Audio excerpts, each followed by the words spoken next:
আসসালামু আলাইকুম। নতুন রান্নাঘর চ্যানেল থেকে সকলকে শুভেচ্ছা। আজ আমি তিল পোস্ত রেসিপি করে দেখাবো। তো দেখে নিন আমি কিভাবে তৈরি করছি। প্রথমে আমি একটি পাত্র নিয়েছি, ওর মধ্যে তিলগুলো আমি দিয়ে দিচ্ছি।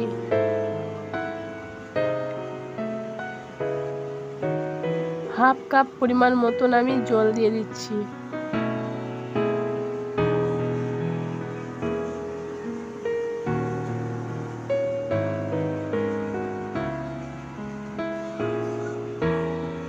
এবার আমি একটা চামচের সাহায্যে আমি হালকা করে চেপে দিচ্ছি।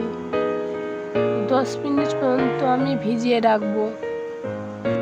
10 মিনিট পর আমি শিলে বেটে নিয়েছি।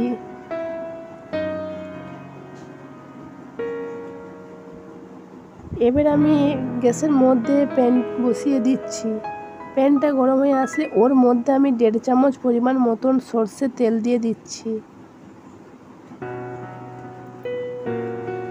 প্রথম থেকে শেষ পর্যন্ত স্কিপ না করে দেখুন। তো পেঁয়াজের টুকরোগুলো দিয়ে দিচ্ছি। এর হালকা করে আমি ভেজে নেব। এর মধ্যে 4টে কাঁচা লঙ্কার টুকরো করা দিয়ে দিচ্ছি। দিয়ে হালকা করে আবারও নাড়াচাড়া করে নিচ্ছি।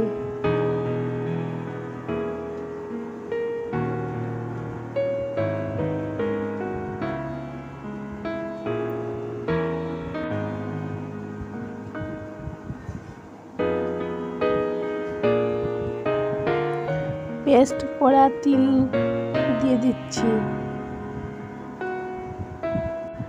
ভালো করে আমি নাড়াচাড়া করে নিচ্ছি। এই রেসিপিটা লো ফ্লেমে রান্না করতে হবে।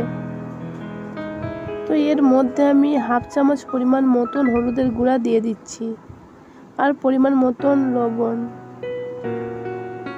তো আমি আবারও মিক্স করে নিচ্ছি। যতক্ষণ না তিলের গায়ে রস থাকবে ততক্ষণ নাড়াচাড়া করতে হবে।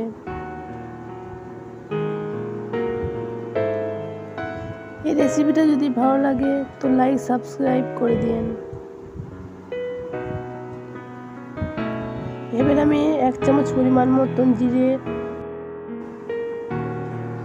এবার আমি নাড়াচাড়া করে নিচ্ছি।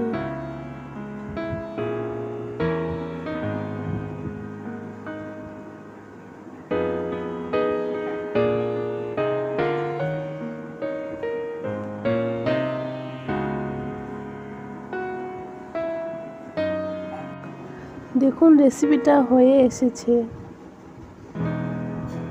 এবার আমি পরিবেশন করছি। তিল পোস্ত। এই রেসিপিটা তৈরি করবেন, খেতে ভালো লাগলে শেয়ার কমেন্ট করবেন আর আমার রেসিপিগুলো আপনাদের ভালো লাগলে আমাকে এগিয়ে যেতে সাপোর্ট করবেন।